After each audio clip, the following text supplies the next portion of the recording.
Greetings, YouTube. So today we are taking a look at the next installments from Valaverse Action Force. We have Rollout and we have Duster. This is from Wave 2A. I've already done the Scarab from 2A. I actually did not order the Sergeant Slaughter from 2A, the second version of him. At least I didn't order it yet. I'll probably get that later. But I did order these two guys when I pre-ordered the Scarab, and I got them a couple of weeks ago. So now we're going to take a look at these two guys. Going to try to do this all in one video. Hopefully it won't be too long. So we can have a look at these guys and see how they shape up. All right, let's look at Duster and Rollout. All right, for Duster here, this is a character that Valaverse has made, and he is actually based on a real person. There's a guy named Tim Kennedy, and I want to say he was Special Forces. He may still be Special Forces. But yeah, he's actually a real guy. Here is his bio right up here. Take a look at that.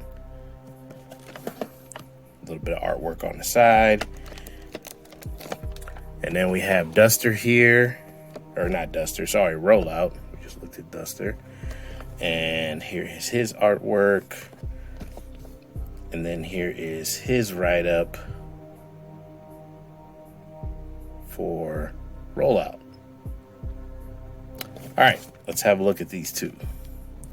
All right, so first we're going to take a look at Duster here. So right out of the package, I can tell you that I am getting a little bit excited because he has a lot of new stuff. Like, this is only Wave 2, and yes, there's a lot of reuse in, action figure lines, and that's to be expected. That's how they, get their bang for their buck with molds and, tooling and all that stuff. But he has a lot of different parts. Like this vest, I've not seen this yet.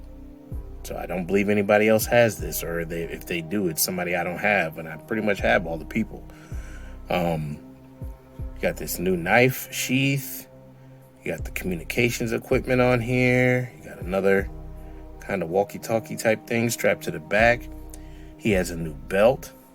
This belt here has the tools molded and stuff on there. His sidearm holster is not strapped to his leg like a lot of the other figures. It's up on the belt.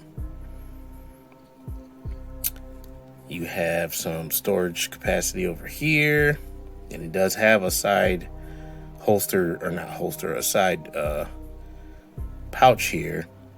Then you look down at his pants. He does not have on, or he's got on boots, but they are covered up by these bigger, kind of wider pants with almost like a spat design. These boots look different. So these little, is this a watch maybe? But yeah, lots of different stuff on him. And he's got on a short sleeve shirt. So I'm excited because we're getting new parts already in Wave 2A. That makes me happy.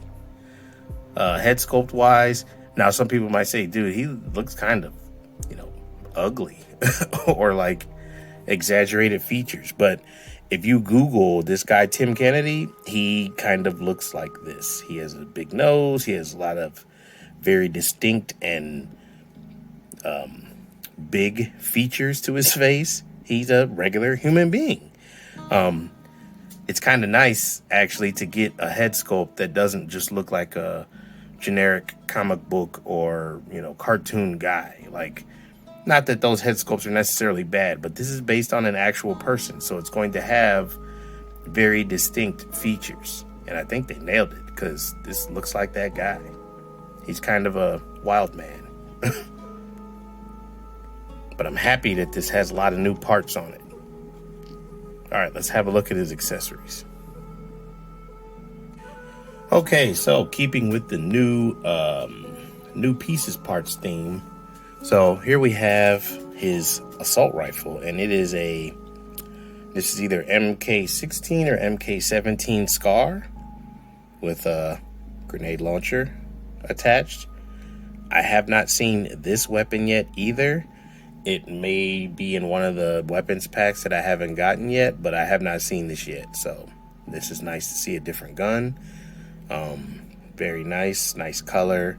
Mags are removable. He does come with extra mags. They actually are already on him. They're in his vest. So there's that. Then he has a new sidearm. This is another one I have not seen yet. And honestly, I'm not sure what kind of gun this is. It's not a 1911. It's not a Desert Eagle. I'm not sure which one this is.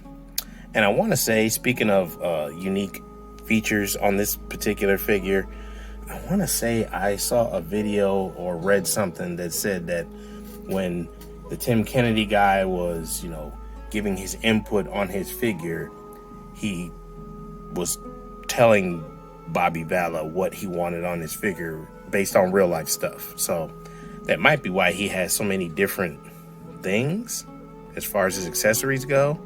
Don't quote me on that, because I can't remember if I read that somewhere or saw it on a video on one of the live streams or something like that. But I'm pretty sure that's what happened. All right, moving on. So he does have the helmet with the detachable sides that we've seen a lot of. But I do like this helmet. I like its versatility. It obviously has the sides that you can attach to it if you want. But what it also comes with are these pieces that are like headphones with a microphone, and they attach to the helmet as well. So this is new. Have not seen this before. And then you also have over here a headset, which looks really similar to the pieces that attach to the helmet. So I don't know if the pieces that attach to the helmet are supposed to be like if this was attached to the, or if he was wearing this and wearing the helmet. I'm not all the way sure. But it's new pieces, so I'm happy about it.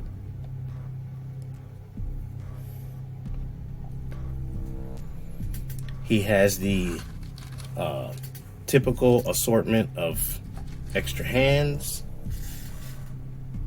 just like we've come to expect.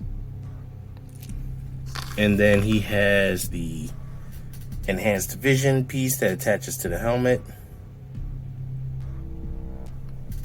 And then this crazy head sculpt. I mean, this is just wild. Again, the Tim Kennedy guy is a bit of a wild man. He's a survivalist, gung-ho soldier type dude, so this fits. All right, let's have a look at articulation. All right, real quick, before we get into articulation, I did want to address this. So if you have been, keeping track online or looking at social media or whatever, you may have seen people posting pictures or posting comments about the Scarab figure breaking at the hips. And, I saw a couple of pictures of it. If you saw my review of him, I did put him through the paces as far as articulation goes, and he didn't break on me. But there was an email sent out from Valaverse that they had received word from the factory that there was a small percentage of figures that left the factory that either got shipped out consequently by Valaverse or by Dorkside Toys that had this defect in the hips, where somehow, some way, I don't know what they did wrong or how they screwed it up, but they did something wrong in the hips, and people's figures were breaking like right out of the package. They'd take it out of the package, move it slightly, and it would just break. So when I found out about that, I was like, okay, so what's going to happen if mine breaks? So according to the email, they were going to address it. They would send people either a replacement or replacement parts. All you had to do was tell them what happened and, handle the business however you had to do it. So I just flat out asked them. I sent an email to Valaverse, and I was like, look, I know you guys have a 15-day return policy, which isn't very long, to be quite honest. 15 days is not a long time. So what happens if my Scarab breaks 2-3 weeks from now at the hip, right where you knew this, problem was? So according to them, if it was going to break, it would have already broken, because most people's broke as soon as they took it out of the package. So if it didn't break, then you were part of the percentage that did have the good hips and not the bad ones. Okay, I guess I can live with that for now. It has not broken. I've moved it a bunch of times. It has not broken. So I'm just going to take their word for it at this point. But I wasn't all the way happy with that answer because, I mean, and, you know, this is adult collecting. Sometimes people buy figures, and I know I'm one of them. Sometimes I buy a figure and I don't open it up for a week. So if you're buying Valaverse stuff, you need to open it ASAP if you're going to, and make sure that it's on point. Just because they've been having a little bit of issues. They've been pretty transparent about it, and they have rectified people's issues, but the issues are there. We're hoping that in the future, these types of things become something that's in the past and it doesn't happen anymore. But I mean, it's a new line. It has growing pains. So just a word to the wise. Okay, let's look at Duster's articulation. Okay, so here we have Duster, and we're going to look at his articulation. So he can look up decently well. Yeah, as far as it goes. He can look down decently well. You have a little bit of side-to-side tilt on his head, and obviously he can turn all the way around. Arms go out at a normal clip.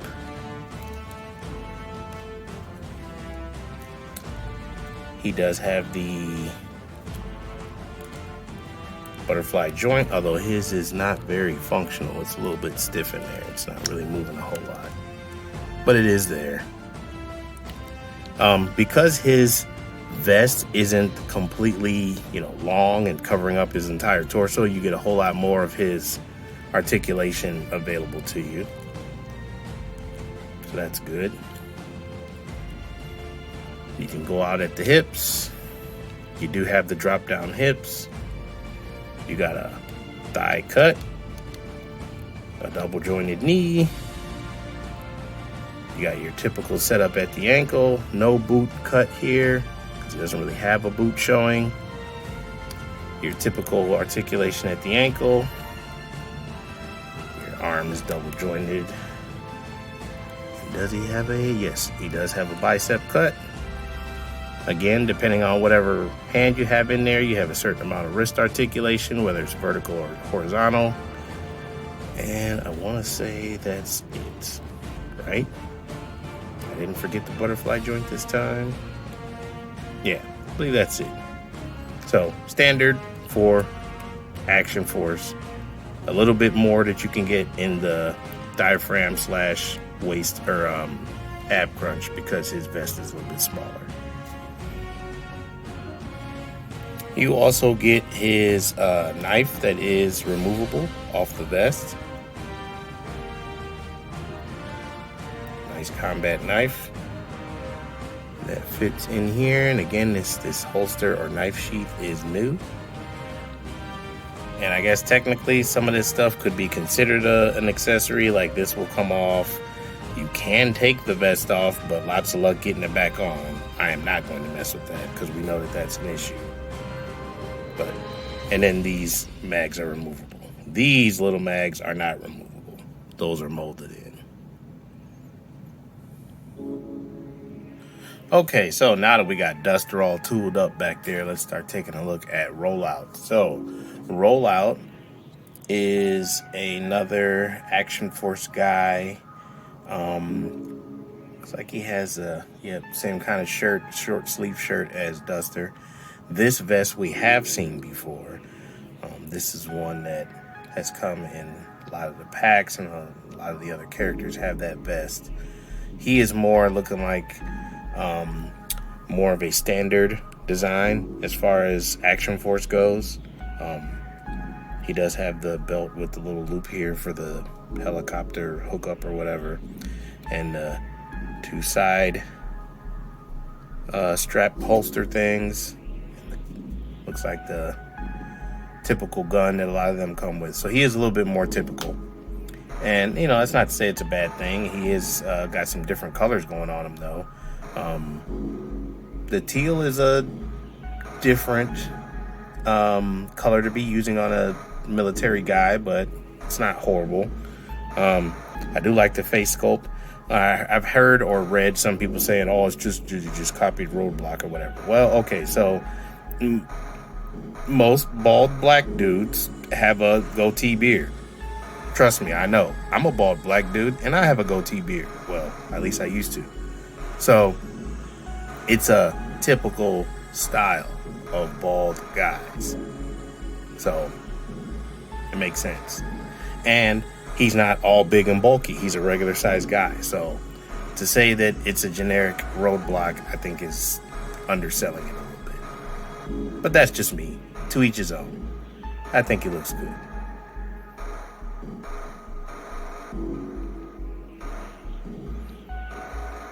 I think those boots are... I think we've seen those boots before. Obviously not in that color, but I believe we've seen those boots before. Alright. So, he is looking pretty good. Let's have a look at his accessories.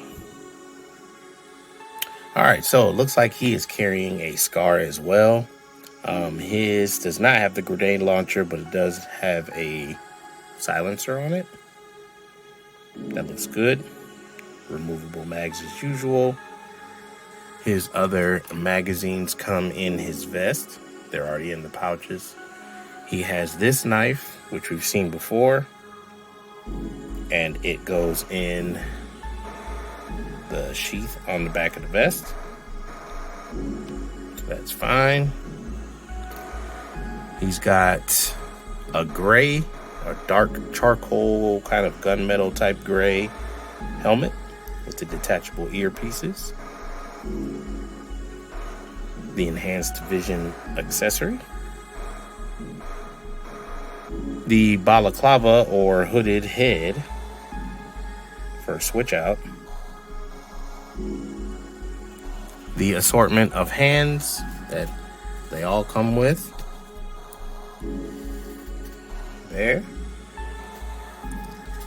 And then you have, again, the leg holsters and straps can be taken off, so those could be considered accessories.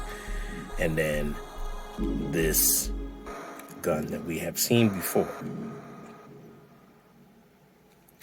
All right, so I'm going to skip his articulation because it's very, very similar, if not identical, to Duster's, except that you're not going to get probably as much in the, well, a little bit, but not as much because this is a bigger vest. It's covering up more of them, a little bit harder for that torso to move. But in the interest of time, I'm going to skip that. So let me get him tooled up a little bit, and then we'll do some comparisons, and then I'll get y'all out of here. All right, so let's run through some comparisons with these two guys here. We have Duster and Rollout with Condor and the Scarab. Looking pretty good as far as, let me get this into focus here. Okay, there we go. Looking pretty good. Guys are all tooled up. We're seeing a lot of the library of parts that they can use as far as making their figures. Condor has some different kind of boots. Then you got these new kind of setups with Duster. Rollout is rocking the laced up version of the boots. And then you obviously you have the Scarab with all this sci-fi armor and stuff. So they look good. All right, now we have some G.I. Joe Classified. We have the Cobra Bat, and we have Duke. And as you can see here, the normal sized Classified figure does run a bit small compared to the normal sized Valaverse figure. Just a little bit slimmer, a little bit shorter.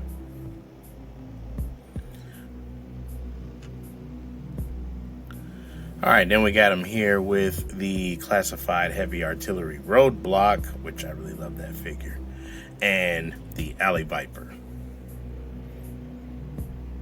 All right, another Action Force comparison here. We have the Swarm Trooper, all tooled up, and Karak, both from Action Force.